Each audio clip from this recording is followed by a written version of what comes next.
Hi friends, ఈరోజు వీడియోలో వినాయక చవితికి ప్రసాదాలు కొన్ని చూపిస్తానండి. సింపుల్గా ఈజీగా చేసుకునేవి. ఇందులోని మొదటిది పంచకజ్జాయం. ఇది మనకి 5 మినిట్స్లోనే అయిపోతుందండి ఈ రెసిపీ. దీనికోసం ప్యాన్లోకి ఒక టేబుల్ స్పూన్ నెయ్యి వేసుకొని అది వేడెక్కాక అందులోకి డ్రై ఫ్రూట్స్ వేసుకొని బాగా ఫ్రై చేసుకోవాలండి. ఇందులోకి నేను ఎండు కొబ్బరి, అలాగే జీడిపప్పు, బాదం పప్పు, కిస్మిస్ వేసుకుంటున్నాను. Dry fruits golden brown colour వచ్చే వరకు లో ఫ్లేమ్లోనే ఉంచుకొని ఫ్రై చేసుకోవాలండి. చూసారు కదండి, ఇలా అయితే చాలు. ఇప్పుడు ఏంటంటే మనం ఇందులోకి ఒక 2 కప్పుల అటుకులు యాడ్ చేసుకోవాలి. ఒకసారి బాగా కలుపుకోవాలండి. ఈ ప్రాసెస్ అంతా మనం ఫ్లేమ్ని లో టు మీడియం ఫ్లేమ్లోనే ఉంచుకొని చేసుకోవాలండి. అటుకులు పచ్చివాసన పోయాక మనం ఇందులోకి బెల్లం యాడ్ చేసుకోవాలి. మనం ఏ కప్తోనైతే అటుకులు తీసుకున్నామో అదే కప్తోని సేమ్ క్వాంటిటీ బెల్లం తీసుకోవాలండి. అంటే 1 కప్ అటుకులకి 1 కప్పు బెల్లం తీసుకోవాలి. మీరు స్వీట్ ఎక్కువ తినాలనుకుంటే ఇంకొంచెం ఎక్స్ట్రాగా యాడ్ చేసుకోవచ్చు. ఇప్పుడు ఇందులోకి మనం 1 పావు కప్పు వరకు వాటర్ యాడ్ చేసుకోవాలండి.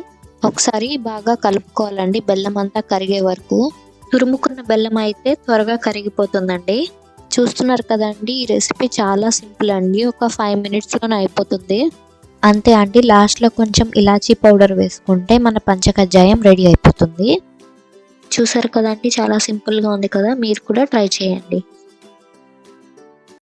వినాయక చవితి ప్రసాదాల్లో సెకండ్ రెసిపీ వచ్చేసి ఉండ్రాళ్ళండి. ఇది కూడా చాలా సింపుల్ అండి, 5 మినిట్స్లోనే అయిపోతుంది. మన బొజ్జగణపైకి ఎంతో ఇష్టమైన ఉండ్రాళ్ళ రెసిపీలోకి వెళ్ళిపోదామా. దీనికోసం ఒక కడాయిలోకి 2.5 గ్లాసుల నీళ్లు వేసుకోవాలి. నీళ్లు కొంచెం వేడెక్కాక ఇందులోనే కొద్దిగా ఉప్పు, అలాగే 1 పావు స్పూన్ జీలకర్ర వేసుకోవాలండి.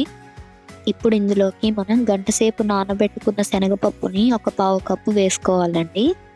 అది బాగా మరగనివ్వాలి. శనగపప్పు ఉడికిపోయాక మనం ఇందులోకి 1 గ్లాసు వరి నూక వేసుకొని బాగా ఉడికించుకోవాలండి. 1 గ్లాస్ వరి నూకకి 2.5 గ్లాసుల నీళ్లు వేసుకోవాలండి. ఇది ఉడకడానికి సుమారుగా 5 నుంచి 10 నిమిషాలు పడుతుందండి. చూసారు కదా, కన్సిస్టెన్సీ ఈ విధంగా ఉన్నప్పుడు మనం స్టవ్ ఆఫ్ చేసుకోవాలండి. కాసేపు చల్లారనివ్వాలి. చల్లారాక ఇందులోకి 1 స్పూన్ నెయ్యి వేసుకొని ఒకసారి బాగా కలుపుకోవాలండి. చేతులకి కొంచెం నెయ్యి రాసుకొని ఉండ్రాళ్ళని మనం చుట్టుకోవాలి. ఇప్పుడు చేతులకు అంటుకుంటుంది అనిపిస్తే కొద్దిగా నెయ్యి రాసుకుంటూ ఈ విధంగా ఉండ్రాళ్ళన్నిటిని చుట్టుకొని ఒక ప్లేట్లో పెట్టుకోవాలి. తర్వాత వీటిని ఇలా కన్నాలున్న కంటైనర్లోకి షిఫ్ట్ చేసుకొని ఒక 10 నుంచి 15 నిమిషాలు బాగా ఉడికించుకోవాలండి, ఆవిరి వచ్చే వరకు. అంతే అండి, ఉండ్రాళ్ళు రెడీ అయిపోయాయి. చూసారు కదండి, ఈ రెసిపీ ఎంత సింపుల్లో. మీరు కూడా ట్రై చేయండి. ఈ రెసిపీకి కూడా ఏ కష్టం పడక్కర్లేదండి. కేవలం 5 నిమిషాల్లో ప్రిపేర్ చేసుకోవచ్చు. మీరు ట్రై చేసి ఎలా వచ్చిందో నాకు కింద కామెంట్ చేయండి. ఇంకా మన ప్రసాదాల్లో 3 రెసిపీ వచ్చేసరికి ఉండ్రాళ్ళ తాలికల పాయసం అండి. అత్యంత ప్రీతికరమైన ప్రసాదాల్లో ఇది ఒకటి. ఇది కూడా సింపుల్గా ఎలా చేసుకోవాలో చూపించేస్తాను, చూడండి. దీనికోసం స్టవ్ మీద కడాయి పెట్టుకొని అందులోకి 1 గ్లాస్ దాకా నీళ్లు వేసుకోవాలండి. ఇప్పుడు అందులోకి చిటికెడు ఉప్పు, అలాగే 1 స్పూన్ నెయ్యి వేసుకొని కొంచెంసేపు మరిగించుకోవాలి. ఇప్పుడు అందులోకి కొద్దిగా బెల్లం వేసుకొని ఒకసారి బాగా కలుపుకొని బెల్లం కరిగేదాకా తిప్పుతూ ఉండాలి.